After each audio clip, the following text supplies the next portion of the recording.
Magandang araw sa inyong lahat. Ngayon ay ating pag-usapan at pag-aralan ang tungkol sa kontribusyon ng mga nakipaglaban para sa kalayaan. Sa araling ito, ang mga mag-aaral ay inasahan na una, natutukoy ang mahalagang papel na ginampanan ng mga natatanging Pilipinong nakipaglaban para sa kalayaan. At pangalawa, napapahalagahan ang kontribusyon ng mga natatanging Pilipino sa kasaysayan ng Pilipinas. Pero bago tayo dumako sa ating aralin, sagutan muna natin ang paunang pagsusulit. Huwag kang kabahan dahil ito ay paunang pagsusulit lamang at ito ay pag-aralan mo pa lamang. Ihanda ang iyong sarili at sagutan ang paunang pagsusulit. Panoto. Basahin at unawaing mabuti ang mga tanungan at isulat ang titik ng tamang sagot. Una, siya ang pinakabatang heneral sa kasaysayan ng rebolusyon. Sino siya?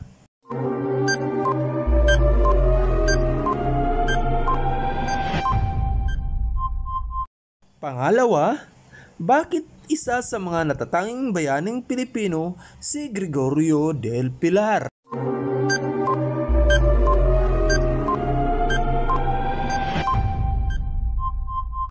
Pangatlo, bakit isa sa mga natatanging bayaning Pilipino si Miguel Malvar?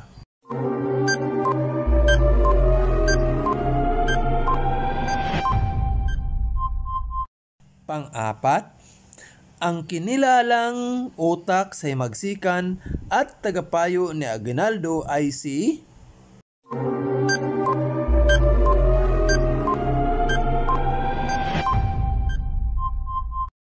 At panglima, paano mo maipakikita ang pagpahalaga sa mga bayaning Pilipino?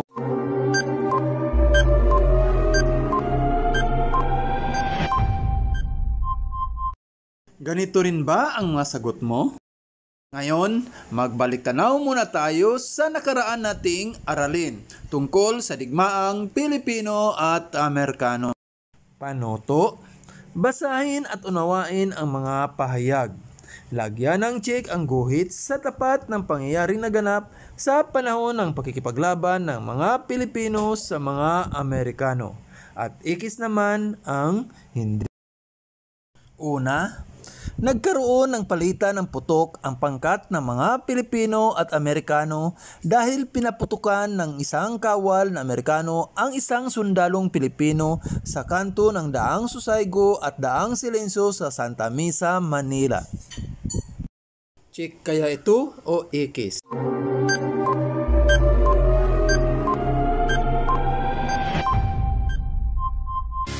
Check. Pangalawa, inilipat ni Aguinaldo ang kabisiran ng unang republika sa San Isidro, Nueva Ecija matapos mapasakamay ng mga Amerikano ang Malolos. Check kaya ito o iki?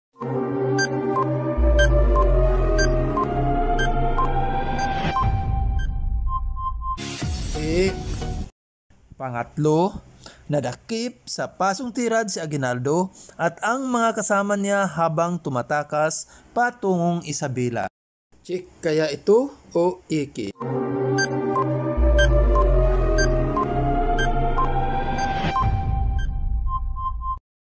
Ikis.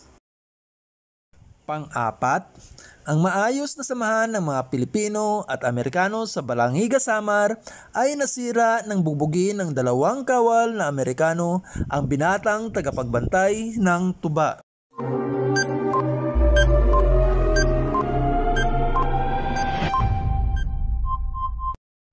Ikis. At panglima, ang Balanghiga Massacre sa Samar ay nagdulot ng malawakang kamatayan sa panig lamang ng mga Pilipino. Check kaya ito o ikis?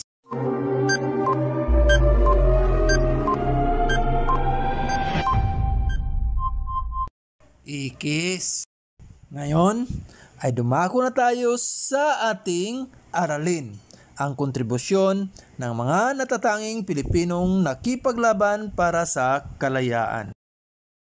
Antonio Luna, ang dakilang general. Habang nasa Espanya ay nakahalubilo at nakasama niyang nakipaglaban para sa kapakanan ng mga kababayan sa Pilipinas ang mga propagandista. Nang umuwi sa Pilipinas, ay naglingkod siya bilang chemist sa Municipal Laboratory ng Maynila. Ngunit siya ay pinatapon sa Espanya at ibinalanggo sa Madrid sa hinalang siya ay kasapi ng mga manghimagsik dahil sa kanyang mga akda. Nang sumiklab ang digmaang Filipino-Amerikano, siya ay nakabalik sa Pilipinas at sumapi sa mga paghihimagsik ni General Emilio Aguinaldo. Dahil sa kanyang galing at katapangan ay ginawa siyang kalihim digma. Siya ay nagtatag ng Military Academy para ihanda ang hukbong Pilipino na lalaban sa mga Amerikano. Tinagurian siya bilang pinakamahusay na Pilipinong opisyal ng militar noong digmaan. Ang kanyang maigting na depensang tinatawag na linyang depensa ni Luna ang nagpahirap sa mga hukbong Amerikano sa mga lalawigan sa hilaga ng Talisay. Noong Hunyo 5, 1879, siya ay napatay ng mga sundalo sa Nueva Ecija. Miguel Malvar, magiting na general ng himagsikan. Nang magsimula ang revolusyon taong 1876, hinirang siya ni Aguinaldo bilang tenyente general at tagapayo sa mga bagay na pang-militar. Kasama siyang ipinatapon sa Hong Kong nang malagdaan ang kasunduan ng Biak na Bato.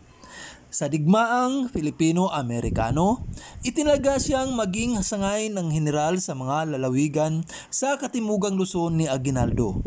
Ginampanan niya ang pamamahala sa panghimagsikang hukbong katihan ng Pilipinas noong huling bahagi ng sigalot pagkatapos sumuko ni General Aguinaldo sa mga Amerikano noong 1901.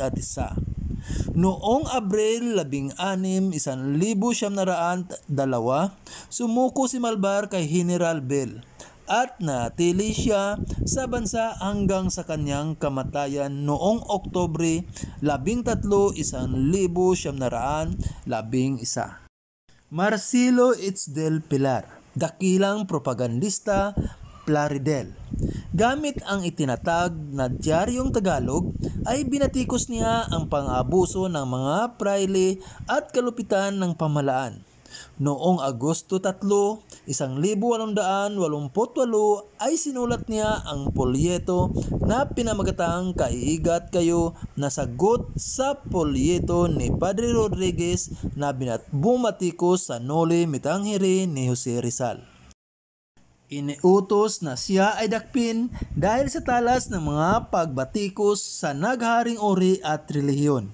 Nakatakas si Del Pilar pumuntang Espanya at sumali sa mga Pilipinong propagandista na lumalaban para sa reforma sa Pilipinas. Ngunit bago siya umalis ay itinatag niya ang Caja de Jesus, Maria y Jose. Noong Enero 12, 1880, pinanguluhan niya ang Asosasyon Hispano-Filipina upang manawagan sa pagkaroon ng pagbabago sa Pilipinas. Noong Disyembre 15, 1880, ay pinalitan niya si Lopez Haynab bilang patnugot ng La Solidaridad na naglathala ng mga liberal at progresibong artikulo na nagbunyag sa tunay na kalagayan ng Pilipinas. Huminto ang paglalathala ng pahayagan noong Nobyembre 15, 1875 sanhi ng kakulangan sa pundo. Naniwala siya sa paghimagsik kaya nagpasya siyang tumulong kay Bonifacio. Malubha man ang kalagayan dahil sa sakit na tuberculosis ay tinangka pa rin niya na magtungo sa Hong Kong upang doon man lang ay mapakilos niya ang kanyang mga kababayan. Ito ay hindi na niya naisagawa sapagkat namatay siya sa isang maliit na ospital sa Barcelona, Espanya noong Hulyo 4, 1876. Juan Luna, dakilang pintor. Si Juan Luna ay umani ng paghanga at papuri dahil sa kanyang husay sa pagpipinta. Nagamit ng medalyang ginto ang kanyang iginuhit na ang kamatayan ni Cleopatra at naipagbili niya sa pinakamataas na halagang maibabayad sa isang pintura. Taong 1884 ng kanyang iginuhit ang bantog na Spoliarium na nakilala at hinangaan sa lahat ng kanyang mga ginawa. Nagbalik siya sa Pilipinas noong 1874, ngunit hinuli at ibinilanggo sa Fort Santiago kasama ang kapatid na si Antonio sa bintang na may kinalaman sa gawain ng mga katipunero. Pinatawad at pinalaya siya noong 1877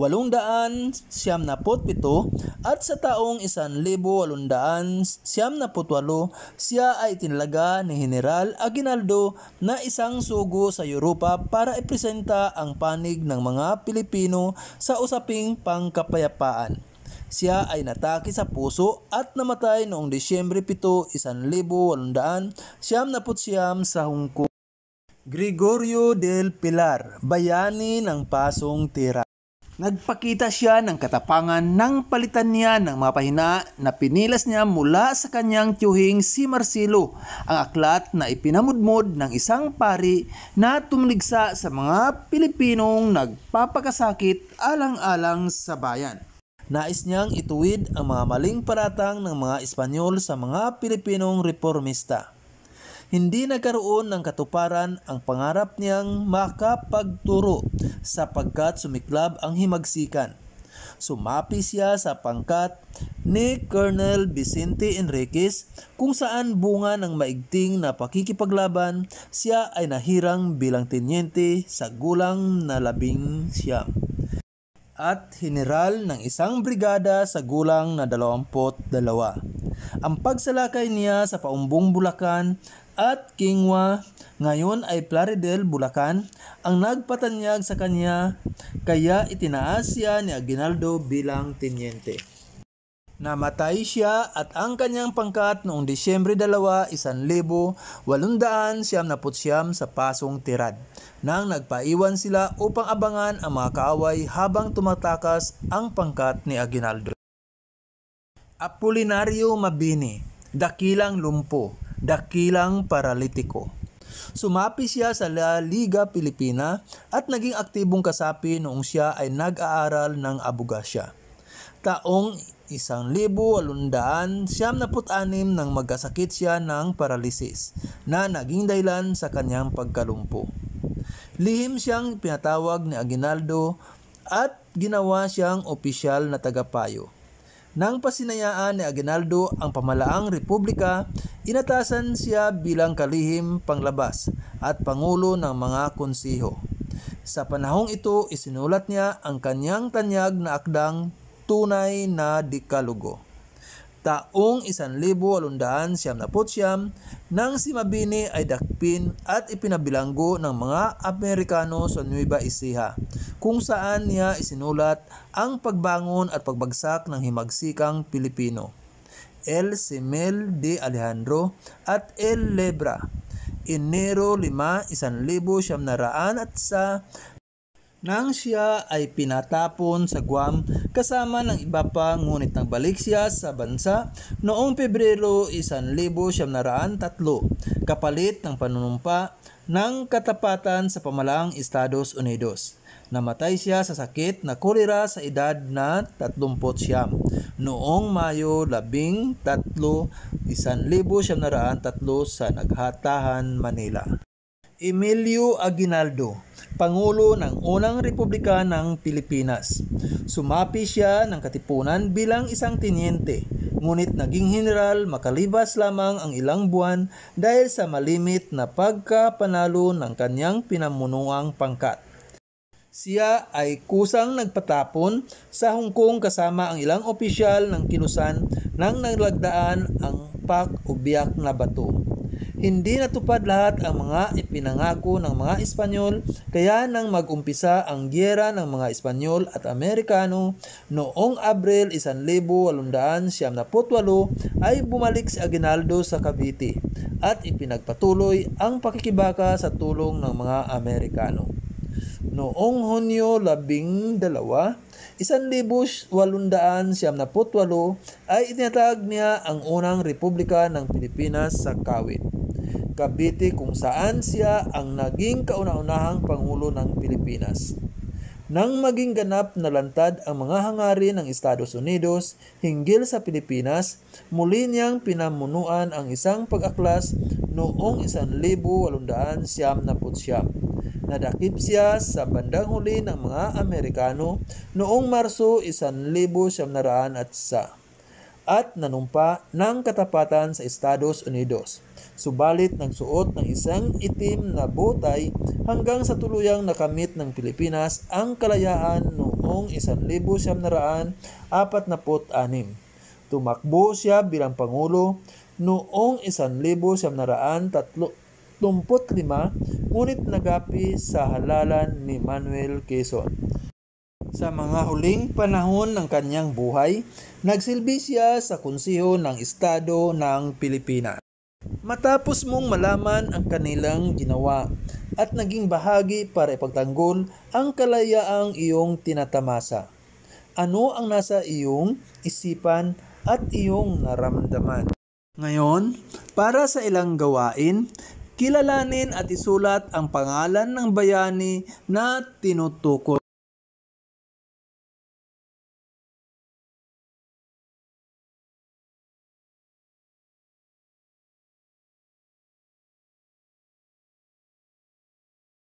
Ganito rin ba ang iyong mga sagot? Magaling! Ngayon, batid ko na naunawaan mo ang ating aralin. Lagi lang tandaan ang kontribusyon ng mga natatanging Pilipinong nakipaglaban para sa kalayaan. At tulad ni Antonio Luna, dakilang general, ipinamalas kagitingan sa pagipaglaban at pagdepensa mula sa mga kalaban. Nagtatag ng akademya para sanayin ang hukbong Pilipino. Miguel Malvar, magiting na general ng himagsikan. Ipinamalas kagitingan nang ipagpatuloy niya ang pakipaglaban sa kabila ng pagsuko ni Aguinaldo. Marcelo H. del Pilar, dakilang propagandista. Ipinamalas ang katapangan sa pamagitan ng pagsulat ng mga akdang tumutuligsa sa katiwalian ng pamahalaang Espanyol sa Pilipinas. Juan Luna, dakilang pintor. Ipinamalas sa kanyang mga likha ang kanyang damdaming makabayan at hangaring paglaya ng Pilipinas mula sa mananakop. Gregorio del Pilar, bayani ng Tiradpas. Ipinamalas ang katapangan ng magpaiwan ang kanyang pangkat upang abangan ang mga kaaway habang tumatakas sina Aguinaldo. Apolinario Mabini, dakilang lumpo, dakilang paralitiko. Ipinamalas ang kadakilaan ng magsilbing tagapayo ni Aguinaldo sa kabila ng kapansanan. Emilio Aguinaldo, Pangulo ng Unang Republika ng Pilipinas. Ipinamalas kagitingan sa kanyang galing sa pamuno sa pakikidigma laban sa Espanyol at Amerikano at pagtatatag ng Unang Republika. Muli, ito si Maestro Todeo na laging nagsasabing mag-aral ng mabuti sa pagkakaroon ng magandang kinabukasan, iyan ang susi. Maraming salamat, bye-bye, ingat kayong lahat.